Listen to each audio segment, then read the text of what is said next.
Well, we've got a couple of college basketball stories of men behaving badly. So who else should we have here? Jordan Cornette and Tim Doyle. Guys, good to have you here. Ray's taking shots. Boom, already. We haven't even got started. Southern Illinois coach Barry Hinson, a little upset after his team's loss to Murray State last night to drop to 2-8.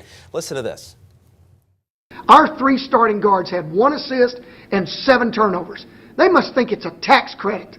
It's unbelievable how our starting guards played. And let's talk about our big guys. 2 for 11. How can you go 2 for 11? My wife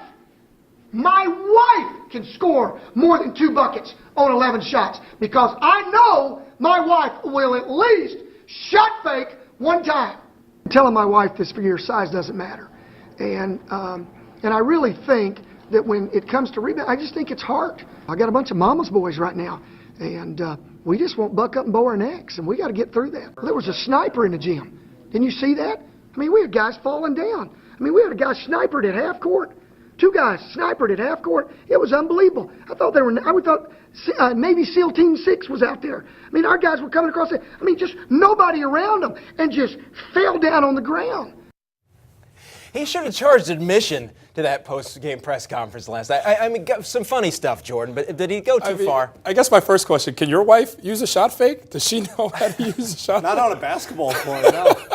I mean, my thing is, I think at the beginning it seemed like a motivational tactic, seemed like a good thing to do to motivate your team. Coaches do that. But then it got to a point where it felt like he was on a pulpit and trying to be a comedian, trying to test like his stand-up comedian route, and he started to take shots at his players. That's what I did not like. At that moment, I felt like this is more divisive in terms of productive. As a matter of fact, at that point, it was counterproductive, and I'm thinking, at that point, your team is looking at you like, Coach, you're throwing us under the bus. When you say your guards are awful like that, that doesn't challenge them and motivate them. That makes them not want to play for you, and that's where the problem lies. I agree 100% with Jordan, and I think when you call out someone by name, like Coach Hinson did and Marcus Fillau, you overstepped your boundaries. Yeah. And even today, he's come out and said, I should not have mentioned anyone by name, but I can understand a coach's frustration, especially with a guy like Phil Out, because he has shown promise at times at 17 points earlier in the year against St. Louis, and you kind of want that production or at least that effort each and every game. But Ray, he went way over the line. And it's a really fine line you walk there. You can motivate your team or you can lose them as well. Have you guys, Jordan, had any examples in the past of a coach trying to motivate you? Sure. I think, fans don't understand that these coaches are snarky guys. They can be funny. They can dig into you. I played for Coach Bray, great coach at Notre Dame in his 14th season there, a lot of success. But I recall I was on a stretch of bad basketball. Tim, can you imagine that when you played bad basketball?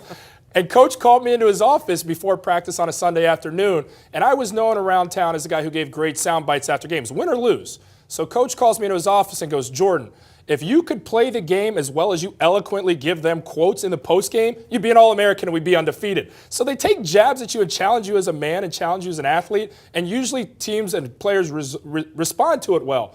Now, in this instance, I think if I was a player for that team at Southern Illinois, I'd be looking at my coach sideways like, Coach, you're not helping us out. You're not motivating us.